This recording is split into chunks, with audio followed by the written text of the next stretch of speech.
Avant tout, on va faire un rappel sur la force de Laplace. Donc la force de Laplace, comme toute force, aura les 4 caractéristiques, aura un point d'application, aura une direction, bien sûr le sens et l'intensité. Donc, pour le point d'application, toujours, il sera le milieu, on précise ici, c'est le milieu de la partie du conducteur qui se trouve dans le champ magnétique B, le vecteur B. Pour la direction, il est perpendiculaire au conducteur. Le sens, il est déterminé en utilisant une des règles, des techniques, soit la main droite, soit les doigts de la main droite, soit le tire-bouchon ou le bonhomme d'ampère. De telle façon que si je prends ma main, donc une des règles, on va les revoir dans l'exercice d'application. Pour l'intensité, F est toujours I fois L fois B fois le sinus de alpha. Bien sûr, pour les paramètres ici, le courant, l'intensité de courant électrique, il doit être en ampères. L, c'est la longueur de la partie du conducteur qui est émergé dans le champ magnétique B, il sera en mètres. Pour B, c'est l'intensité du champ magnétique, il sera en Tesla. Bien sûr, l'angle alpha, c'est l'angle que fait L dirigé dans le sens du passage du courant avec le vecteur B. Maintenant, si on part vers l'exercice, nous avons l'exercice qu'on porte sur une tige OA cylindrique homogène de centre de gravité G, de masse M égale à 2 grammes, et de longueur L égale à 5 cm. Cette règle est suspendue à son extrémité supérieure O, la voilà, à un axe fixe delta autour duquel il peut être librement en mouvement. L'autre extrémité A, comme on la remarque ici, il est plongé dans une solution électrolytique pour assurer le passage du courant électrique quand on ferme l'interrupteur K. Le champ magnétique, comme il est indiqué sur la figure, il est dirigé, bien sûr, d'après le symbole, ou le signe, il est dirigé vers l'arrière. Il est perpendiculaire au plan, mais il est dirigé vers l'arrière, c'est-à-dire de nous en arrière. Son intensité est de B égale à 0,05 Tesla. Donc, pour la force de Laplace, maintenant, le courant, l'intensité du courant électrique, puisque K est ouvert, donc il sera nul. La barre sera dans un équilibre vertical, bien sûr. Sous l'action de la réaction de l'axe de rotation delta et de son poids P. Donc il est en équilibre. Mais quand on ferme l'interrupteur K, comme il est dit ici, l'interrupteur K est fermé, la tige conductrice ne parcourt pas un courant d'intensité I, il s'écarte de sa position d'un angle θ égale à 30. Donc, au début, K ouvert, donc I, il est nul. Bien sûr, la force de Laplace, elle est nulle. Donc, il y a seulement deux forces, il y a P et la réaction du plan. Il y a la réaction du plan et son poids. La barre restera en équilibre. Maintenant, K est fermé, je ferme K fermé. Donc, bien sûr, I différent de 0, ce qui veut dire que F qui est égal à L fois B fois sinus alpha, elle sera différente de 0 si sinus alpha est différent de 0, c'est ce qu'on va chercher à déterminer. Donc, pour la première question, il est demandé de déterminer à l'équilibre l'expression de l'intensité de la force de Laplace qui s'exerce sur la tige. Donc, quand l'équilibre est atteint, notre barre va prendre une position, soit qu'il est écarté vers la droite ou vers la gauche. Donc, le sens de l'écart de la tige de sa position verticale d'équilibre sera soit vers la droite, soit vers la gauche. Ceci est déterminé en déterminant le sens de la force de Laplace. je reprends, quand K est ouvert, donc I égale à 0, l'intensité de la force de la place est nulle, donc la tige sera toujours dans sa position d'équilibre vertical. Maintenant, quand je ferme K, donc si je ferme K, F va prendre la valeur, son intensité II, fois L, fois B, fois le sinus de alpha. La tige, soit qu'elle s'écarte vers la droite, soit vers la gauche, donc les deux cas, donc la tige, si elle est écartée de sa position verticale, si elle est écartée vers la droite, on va voir, donc on a ici OA, donc la moitié, le milieu, c'est G, c'est ici que F sera appliqué. Donc F, soit qu'il est dans ce sens, donc elle sera toujours dans la direction et perpendiculaire au conducteur OA, soit s'il est écarté dans l'autre sens, donc O, voilà A, toujours G, et F sera noté de cette façon, il sera toujours perpendiculaire. Donc dans les deux cas, l'angle alpha prendra la valeur pi sur 2. Et il est perpendiculaire au conducteur.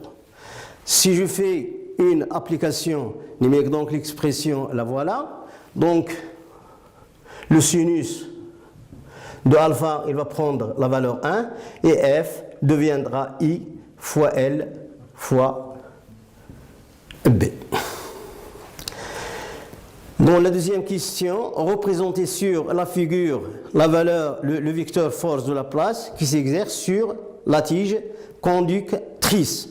Donc, soit dans cette position ou de cette position, l'intensité de la force est là et a l'expression F égale à I fois L fois D. Maintenant, on va chercher dans quel cas nous sommes nous. Donc, on a B, le voilà, il est vers l'arrière. Le courant il est dirigé vers le haut. Donc, le courant parcourt la tige du bas vers le haut. Donc, on a le pôle positif. Donc, le courant va passer à travers la solution électrolytique et passe de A vers haut. La même chose ici. Donc, on a I. Si on applique une règle parmi d'autres règles, si je prends ma main droite, donc, premièrement, le courant doit sortir du bout du doigt. Donc, dans les deux cas, ma main sera vers le haut. B, il est vers l'arrière. Donc, la paume de ma main, dans laquelle doit sortir le vecteur B. Donc, si je prends cette position, c'est la vraie position pour déterminer le sens de F. Donc, il sort du doigt, la paume est dirigée dans le sens de B et F, donc le pouce indique le sens de F. Donc, le sens de F, la deuxième question, voilà la réponse pour notre deuxième question.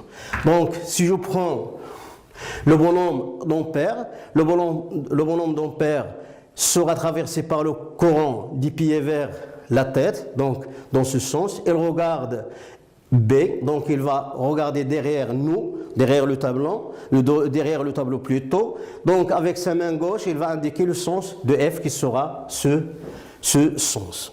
Donc la représentation est très simple, seulement toujours à tenir en compte qu'on doit toujours déterminer, dans un premier temps, on doit déterminer la direction. C'est la première chose à faire, qui est toujours perpendiculaire au conducteur. La précision très importante. Donc, le conducteur, dans mon conducteur, la direction de F, dans tous les cas, il sera appliqué en G, il sera perpendiculaire au conducteur. Pour déterminer, dans le deuxième cas, deuxième chose à déterminer, c'est le sens. Quand on veut déterminer le sens, on applique une des règles au point G. Donc, la deuxième question, on trouve que F va être de gauche vers la droite. Donc, la solution, c'est que la tige est déplacer, ou la dévier, ou la écarter et déplacer vers la gauche. De droite vers la gauche. La troisième question, déterminer à l'équilibre. Donc, ma barre sera en équilibre, donc il sera dans cette position. Voilà. Déterminer à l'équilibre l'expression de l'intensité du courant I en fonction de M, G, θ, L, B et calculer I. Donc, à l'équilibre, on a donc un système mécanique qui est en équilibre. Donc, à l'équilibre, on a deux choses qui vont se vérifier. C'est que la somme des forces qu'elle soit nulle et la somme des moments est nulle. Et si d'après la question, il est demandé de déterminer l'intensité du courant I, mais avec les paramètres, la masse, G, θ, L et B. Donc pour L et B, ça veut dire qu'on va chercher F, impliquer F. MG, c'est le poids de la barre. Donc pour répondre à cette question, on reprend le schéma, on fait l'inventaire des forces et on va chercher à appliquer la loi d'équilibre d'un corps qui peut être en rotation. Donc, ma barre, voilà le delta, notre barre OA. Donc, on a ici le point G, le point d'écart, c'est l'angle θ, les forces, l'inventaire des forces, donc on va faire l'inventaire des forces, donc les forces, ici on est à la troisième question, les forces qui sont appliquées, les forces appliquées sur la barre ou la tige OA sont, donc on va faire l'inventaire.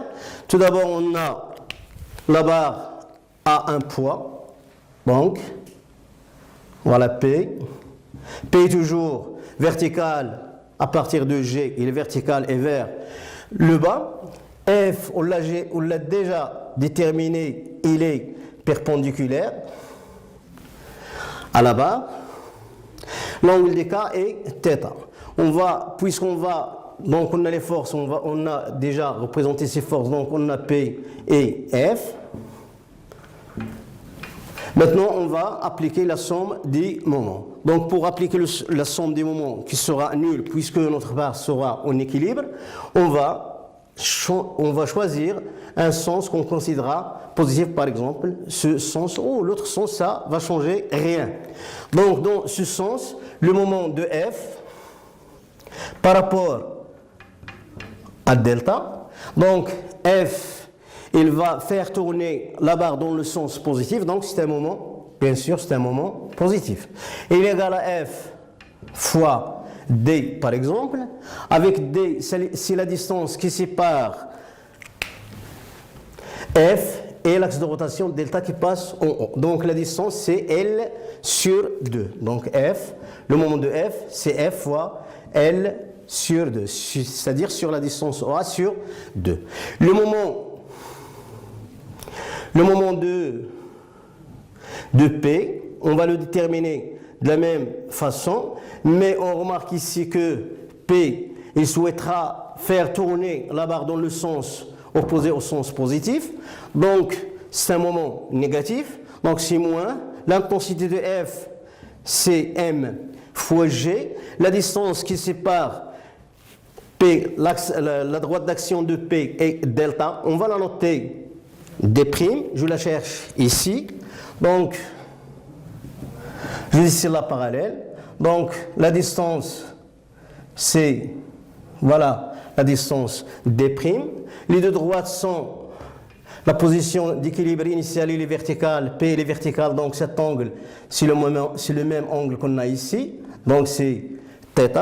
Dans ce triangle rectangle, donc dans ce triangle, je cherche la distance D', mais ce côté il est indéterminé, alors que l'angle, que le côté OG il est déterminé, donc je peux écrire que le sinus de θ est égal à d' sur OG, c'est-à-dire sur L sur 2, égal à d' sur L, égal à 2 fois d' sur L, le sinus θ, soit donc d' que je cherche égal à L sur 2 fois le sinus de θ. Je l'injecte ici, je trouve que c'est moins m g fois L sur 2 fois le sinus de θ. Donc on a déterminé les deux moments, il nous reste à déterminer la troisième force qui est R, qui est l'action de delta, elle est vers le haut, dans tous les cas, elle passe par haut, elle est vers le haut, n'importe quelle direction. Donc, je la mets comme ça. Le moment de R, il sera nul, puisque R, il est appliqué ou il passe par l'axe de rotation.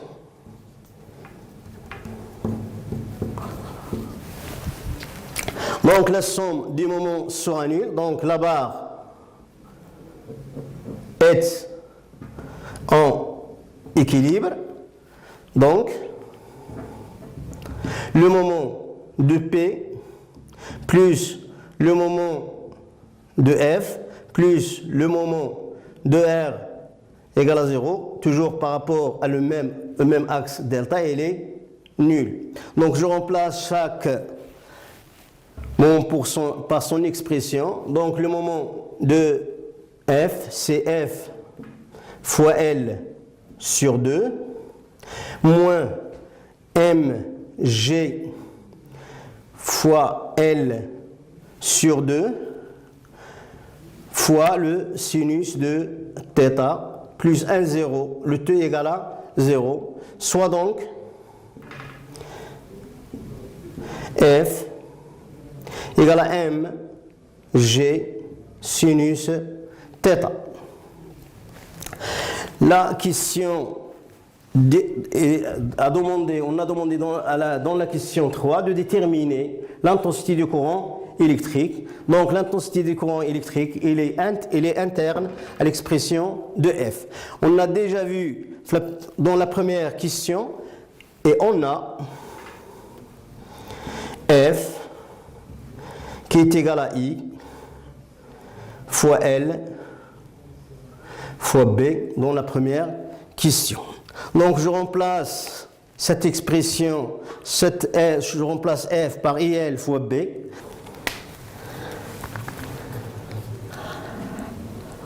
Donc on a l'expression de F égale à mg sinus θ et F égale à I fois L fois B. Pour déterminer l'expression de I, on prendra I et L fois B égale à mg sinus θ et on recommence. Donc F c'est I fois L fois B égale à M fois G fois le sinus de θ.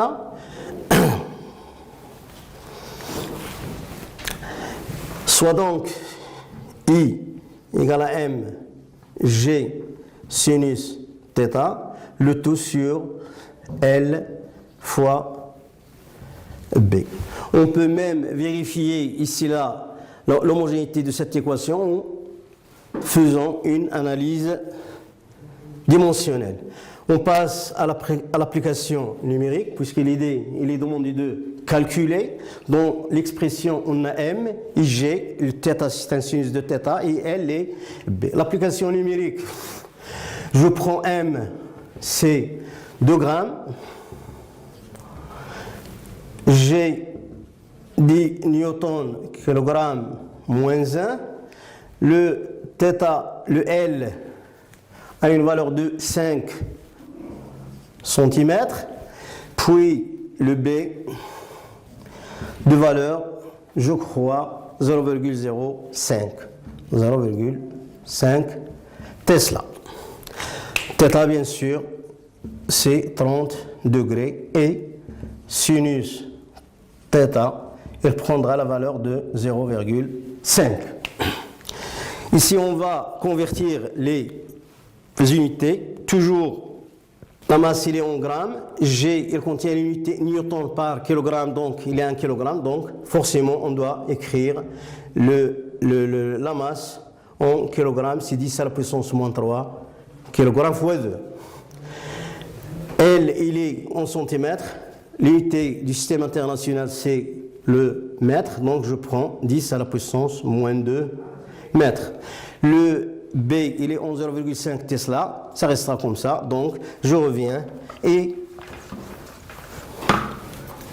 je calcule I égale M, c'est 2, 10 à la puissance moins 3, fois G, donc fois 10, fois le sinus de θ, donc fois 0,5, le tout sur L, 5, 10 à la puissance moins 2, B c'est 0,05, donc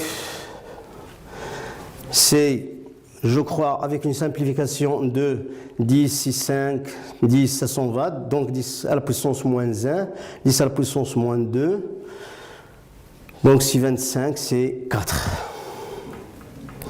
égal à 4 ampères. Donc, dans tous les cas, l'essentiel de cet exercice, c'est-à-dire la chose la plus essentielle à laquelle on doit faire toujours attention, c'est la représentation de F. F toujours, il doit être appliqué au milieu de la partie du conducteur immergé dans le champ magnétique, c'est-à-dire je prends le champ magnétique ici, il est totalement plongé, donc c'est la partie donc sera sur 2, donc F il sera appliqué en G. Supposons que le champ magnétique il est appliqué seulement sur cette partie inférieure, donc F sera appliqué la moitié d'L à G, donc il sera au point ici, c'est-à-dire le milieu de AG, c'est-à-dire L sur 4, les 3 quarts de L. Donc je divise 1 demi, 1 quart, 1 quart, ce sera ici. Il sera toujours perpendiculaire, obligatoirement, donc je la dessine. Obligatoirement, je vais la dessiner perpendiculaire au conducteur et le sens vient en troisième situation, c'est-à-dire appliquons les règles soit de main droite ou les doigts de ma main, soit le tire-bouchon, soit le bonhomme d'ampère.